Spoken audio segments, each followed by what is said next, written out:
Hermanos, muy buenas noches. Espero que estén teniendo un inicio de semana muy bendecido. Les mando un fuerte abrazo a cada uno de ustedes, un saludo.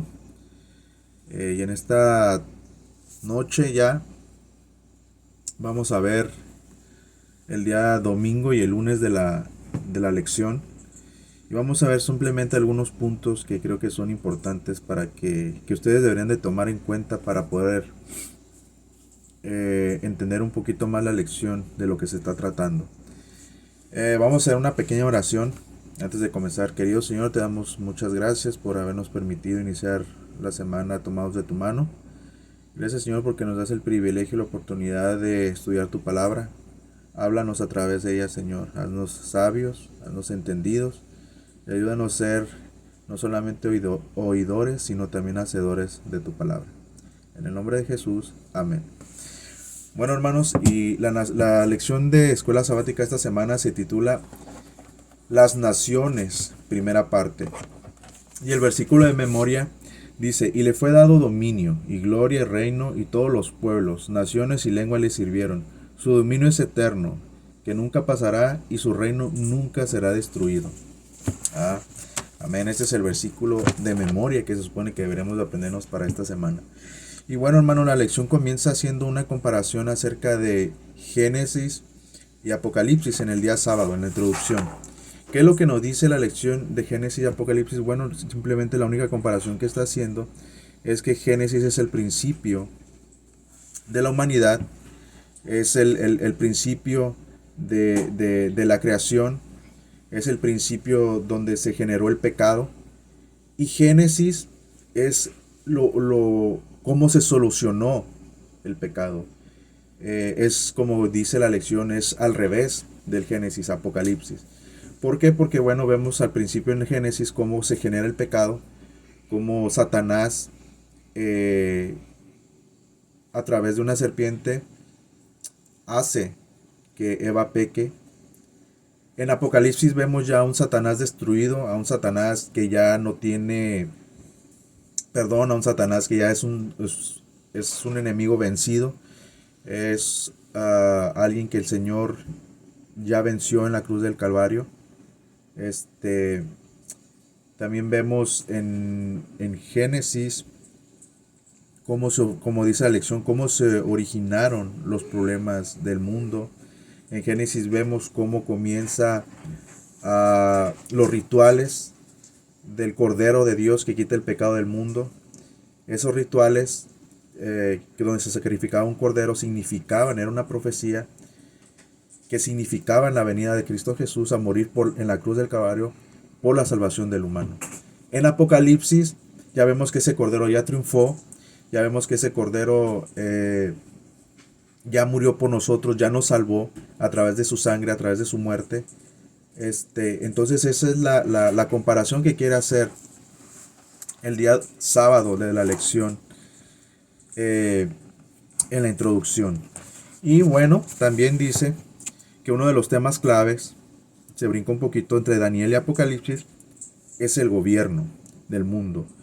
Dice, una sucesión de intentos humanos de controlar un planeta que pertenece legítimamente a Dios, y que cuando este horrible episodio de pecado y rebelión termine para siempre, Él volverá a gobernar con justicia. Pero mientras eso no ocurra, el ser humano siempre seguirá en la batalla por querer gobernar el mundo. Siempre seguirá la batalla entre las grandes naciones para ver quién es el que gobierna el mundo. Y cómo dominan al mundo, cómo manipular al mundo, cómo someter a la humanidad. Y un pequeño ejemplo bien claro es ahora en tiempos de pandemia que hubo el COVID-19.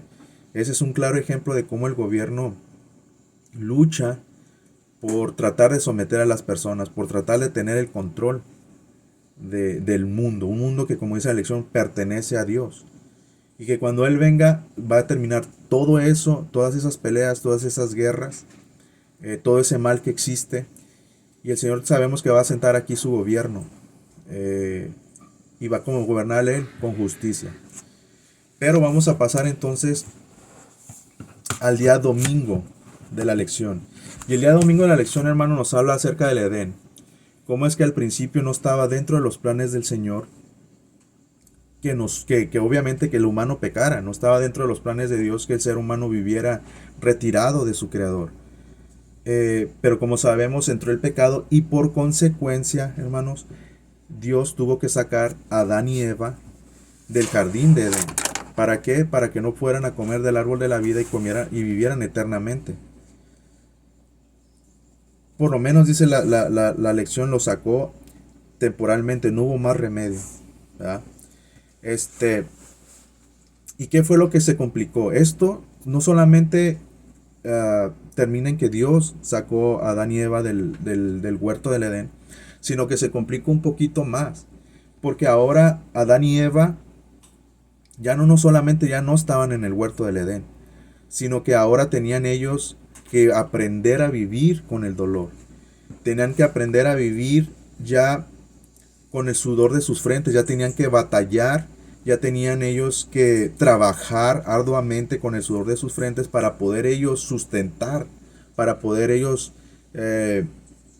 adquirir su comida, para poder adquirir lo que ellos necesitaban, cuando en el Edén lo tenían todo. Claro, en el Edén también trabajaban, pero lo obtenían todo fácilmente, porque Dios estaba con ellos, porque Dios los bendecía, porque Dios se ocupaba de ellos. No estoy diciendo que Dios ya en este momento que no ellos salían del Edén ya no se ocupaba de ellos, pero que ahora tenían ellos ya que trabajar más. Ahora ya se cansaban, ahora ya si se caían ya les dolía, ya se lastimaban. Era una vida muy diferente, la cual Dios no tenía planeada para el ser humano. Pero vamos a ver qué es lo que nos dice el Espíritu de Profecía en Patriarcas y Profetas, página 41. El Espíritu de Profecía dice: el huerto del Edén permaneció en la tierra mucho tiempo después que el hombre fuera expulsado de sus agradables senderos. Allí iban Adán y sus hijos a adorar a Dios. Allí renovaban sus votos de obediencia a aquella ley cuya transgresión los había arrojado del Edén. Cuando la ola de iniquidad cubrió al mundo y la maldad de los hombres trajo su destrucción por medio del diluvio, la mano que había plantado el Edén lo quitó de la tierra. Pero en la restitución final, cuando haya un cielo nuevo y una tierra nueva, será restaurado y más gloriosamente embellecido que al principio. O sea que el huerto del Edén va a ser embellecido todavía. Aparte de que el Señor, ¿se acuerdan en Génesis cuando dice: y vio Dios que todo lo que había hecho era bueno en gran manera? Bueno, pues ahora va a ser más bueno todavía en gran manera. Sin embargo, hermanos, al salir del huerto del Edén, Adán y Eva, pues comenzaron a buscar sus descendencias de ellos, sus hijos, como nos dice en Génesis 10 del 1 al 12. Comenzaron a buscar una manera diferente ellos de vivir.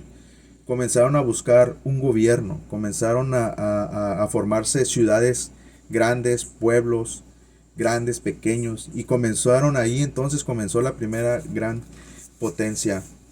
Y ahorita lo vamos a ver. Y dice la lección, dice: otros, sin embargo, buscaron soluciones humanas para los nuevos problemas, y así nacieron las ciudades-estado, con la intención de disfrutar de una vida más fácil y tal vez de recuperar lo que perdió en el Edén.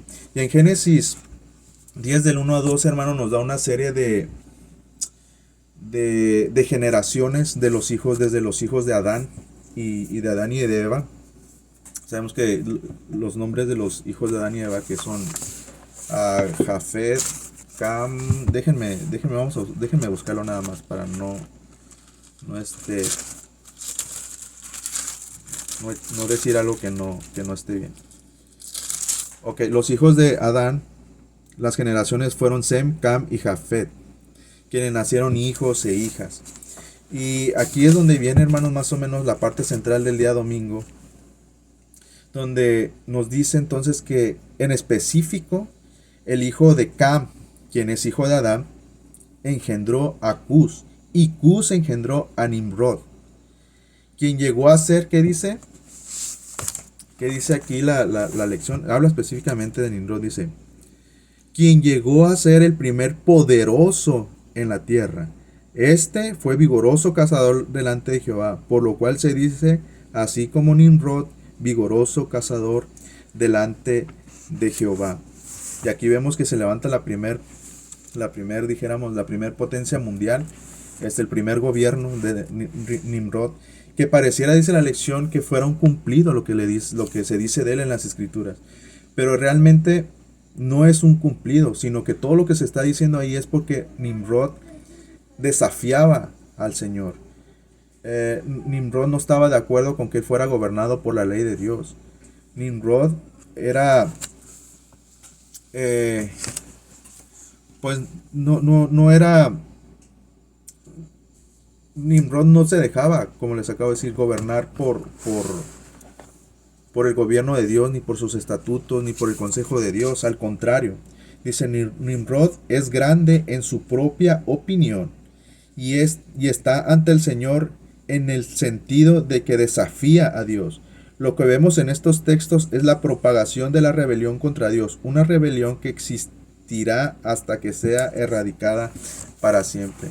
Y bueno, entonces lo que vemos aquí de Nimrod es que era una persona que vivía en rebelión en contra de los estatutos del Señor. Entonces, así es como se comenzó a poblar la tierra. Comenzaron a hacerse naciones, comenzaron a hacerse tribus, cada nación con su lengua, se hicieron pueblos, y así fue como comenzó a propagarse, o no a propagarse, sino que cada nación, cada tribu, cada lengua comenzó a buscar la manera de ser gobernados. Y bueno, aquí vamos a pasar, como les digo, este es un repaso rapidito nada más. Vamos a pasar a lo que es el día lunes. El día lunes es el llamado de Abraham. El llamado de Abraham, hermanos, ¿ustedes por qué creen o por qué se imaginan? Ustedes pónganse a pensar un poquito que Abraham fue llamado por Dios para salir de su pueblo, para salir donde él había nacido. Bueno, en Génesis 10:5 dice: de estos se poblaron las costas, cada cual según su lengua, conforme a sus familias en sus naciones. Y el día lunes comienza, dice Génesis 10, dice que la humanidad se dividió en tierras, lenguas, familias y naciones, es lo que acabo de leer. Y en Apocalipsis 14:6 dice de la siguiente manera. 14:6 dice: vi volar por en medio del cielo a otro ángel que tenía el evangelio eterno para predicarlo a los moradores de la tierra, a toda nación, tribu, lengua y pueblo. Ahí se está refiriendo solamente, hermanos, se está haciendo una comparación la lección la lección de escuela sabática entre de la manera en que se dividieron la tierra, se dividieron en naciones, tribus, cada quien con su lengua y otros pueblos más pequeños. Pero nos dice algo bien importante aquí, que dice que la traducción para naciones en arameo es Goyim, que también designa a los gentiles o paganos. En Apocalipsis, cuando se refiere a naciones, se está refiriendo, o también en Génesis se está refiriendo también a que esas naciones, la mayoría o todas eran paganas. Entonces es lo que dice, eran paganas y pues obviamente había gentiles. Entonces, ya visto esto, vamos a poder entender por qué es que Dios mandó a salir de su tierra a Abraham. Ok, vamos a ver entonces en Génesis 12, del 1 al 9, Abraham, déjenme lo encuentro, nada más para tocar algunos puntos de aquí. 12 del 1 al 9. Dice: pero Jehová había dicho a Abraham: vete de tu tierra y de tu parentela y de la casa de tu padre a la tierra que te mostraré. ¿Dónde vivía Abraham, hermanos? Abraham vivía en Aram. Dice: y haré de ti una nación grande, y te bendeciré y engrandeceré tu nombre, y serás bendición. Bendeciré a los que te bendijeren, y a los que te maldijeren maldeciré, y serán benditas en ti todas las familias de la tierra. Y se fue Abraham como Jehová le dijo, y Lot fue con él. Y era Abraham de edad de 75 años cuando salió de Harán. Tomó pues Abraham a Sarai su mujer y a Lot hijo de su hermano, y todos sus bienes que había ganado y las personas que habían adquirido en Aram, y salieron para la tierra de Canaán, y a la tierra de Canaán llegaron. Entonces lo que pasó, hermanos, ¿por qué Dios ordenó a Abraham salir de su tierra? Bueno, porque Aram, hermanos, ya era gobernada por alguien. Aram ya tenía su rey, ya tenía quien los guiara, ya tenía un gobernador, ya estaban bajo estatutos humanos. Y Jehová quería hacer de Abraham una nación aparte, una nación santa, una nación en la que solamente Dios fuera su rey. Una nación aparte donde el pueblo que Dios escogiera aprendiera a ser dependiente del Señor. Una nación en la que el pueblo que Él escogiera debería de ser observador de su ley, debería de escuchar el consejo de Dios. Entonces, y solamente adorar a Él, depender al 100% del Señor. Y hermanos, Dios hasta el día de hoy, hasta nuestros días, Dios siempre ha tenido un pueblo aparte. Dios siempre ha tenido un pueblo el cual ha sabido o ha querido por voluntad respetar los estatutos de Dios. El Señor siempre ha tenido, ¿se acuerdan? Un pueblo que siempre ha seguido los mandamientos, el consejo de Dios, ha sabido respetar sus estatutos y lo ha tenido como único rey. Hasta hoy nuestros días seríamos nosotros el pueblo escogido por el Señor. Nosotros seríamos ese pueblo del cual se habla en la Biblia. En aquel entonces era el pueblo de Israel, el pueblo de la descendencia de Abraham. Hoy en día, hermanos, nosotros somos ese pueblo. Nosotros somos ese pueblo aparte, el cual, como dice la lección, ese pueblo contrasta con las demás naciones, ¿verdad? Es un pueblo que contrastamos siempre con las demás naciones. Es decir, un ejemplo bien fácil. Ahora que tenemos la noticia de que el Papa falleció, todos los demás, las naciones lo lamentan. Todas las demás naciones lamentan la muerte del Papa y lloran y van y fueron a la basílica allá, a Roma, a despedirse de él. Mas sin en cambio nosotros sabemos, nosotros somos esa diferencia, no, porque ellos tienen como un representante directo de Dios al Papa. Entonces lo tienen como un tipo, como rey, y lo adoran. Pero nosotros tenemos como único rey a nuestro Señor Jesucristo. Somos nosotros esa nación aparte que el Señor siempre ha tenido. Esa nación que tenemos solamente como Dios, a Dios como nuestro único rey, como nuestro Salvador, y observamos sus estatutos. Y vamos a ver entonces bueno, miren, la lección dice: la intención de Dios era utilizar a Abraham para establecer una nación que contrastara con los reinos humanos. No debían tener otro rey que Dios mismo. Dios había derramado sobre ellos luz y privilegios que no se habían visto en el mundo, desde antes del diluvio. Y vamos a ver, hermanos, en Génesis 12:3 dice: bendeciré a los que te bendijeren y a los que te maldijeren maldeciré, y serán benditas en ti todas las familias y las naciones de la tierra. Entonces, ahora vamos a pasar a Deuteronomios 4 del 5 a 9. Hermanos, siempre el pueblo de Dios se ha caracterizado por algo. Siempre el pueblo de Dios se ha caracterizado por no mezclarse con otras naciones, por no es que no mezclarse con otras naciones, sino no adoptar costumbres paganas. Claro, podemos convivir con las otras naciones siempre y cuando no adoptemos sus costumbres paganas. Y vamos a ver entonces qué es lo que dice mejor las Escrituras acerca de esto. Vamos a Deuteronomios 4 del 5 al 9.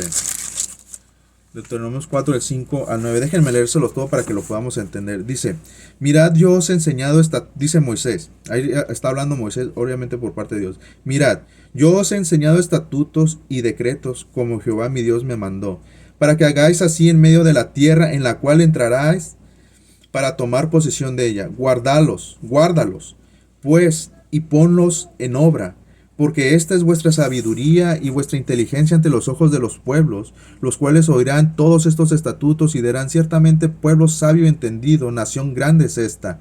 Porque qué nación grande hay que tenga dioses tan cercanos a ellos como lo está Jehová nuestro, como lo está Jehová nuestro Dios en todo cuanto le pedimos.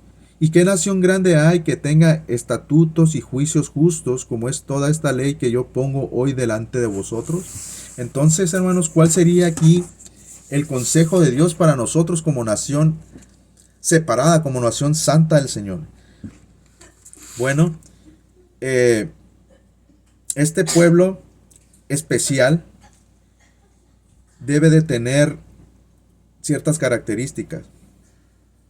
Número uno, hermanos, hoy en día nosotros tenemos luz, ¿verdad? ¿Qué ciertas características debe tener este pueblo? Permítanme, ya me hizo bolas un poquito. Ok, dice la pregunta de la escuela sabática. ¿Qué estaba diciendo el Señor a los hijos de Abraham, a la nación que se había convertido en el cumplimiento de la promesa hecha por Dios, el patriarca? Bueno, hermanos, lo que acabamos de leer en Deuteronomio 5 a 9, en pocas palabras Dios les está diciendo, mira, van a entrar a la tierra de Canaán. Alrededor de ustedes hay naciones, hay pueblos paganos, hay pueblos que no son adoradores de Dios, ¿verdad? Ustedes tienen que ser luz para ellos. Ustedes tienen que ser un ejemplo para ellos. En mi pueblo, dice el Señor, debe de destacarse que yo estoy con ustedes. Ustedes deben de respetar mis estatutos a la vista de ellos y ellos se van a dar cuenta que hay Dios en Israel, que hay Dios que hay Dios para con este pueblo. Entonces, dice, el plan de Dios no era que solo un individuo diera testimonio en su entorno, sino que toda una nación obrara unida y en cooperación con Dios, reflejara la gloria de su carácter ante el mundo. Además, sus normas y sus preceptos. Dice, esta nación sería un ejemplo y bendición para todas las naciones. ¿Qué es lo que sucede? Dice, ¿qué es lo que sucede al ser pueblo que tiene por Dios al Dios creador? Bueno, Dios derramó sobre ellos luz y privilegios que no habían visto, como dice la lección, desde antes del diluvio. Hoy en día, hermanos, hoy en día. Bueno, en aquel entonces, la bendición que se derramaba sobre el pueblo que respetaba los estatutos de Dios y que tenía nada más como único Dios y Rey al Dios creador. Bueno, pues entonces Dios los cuidaba, Dios los sustentaba, ¿verdad? Estaba la presencia de Dios con ellos. Siempre y cuando ellos respetaran sus estatutos y no se revolvieran con las naciones paganas. Dios los bendecía a sus hijos, bendecía a sus tierras. Dios siempre los mantenía a salvo de las demás naciones. Y hoy en día, hermanos, nosotros como pueblo elegido, como pueblo separado, ¿qué es entonces? ¿Cuál serían entonces para nosotros como pueblo del Señor esas cualidades? ¿Qué es lo que nosotros nos da entonces el Señor como pueblo de Dios? Bueno, ¿qué privilegios tenemos? Bueno, tenemos luz. Estamos bajo la protección de Dios. Aquí anoté algunas cosas.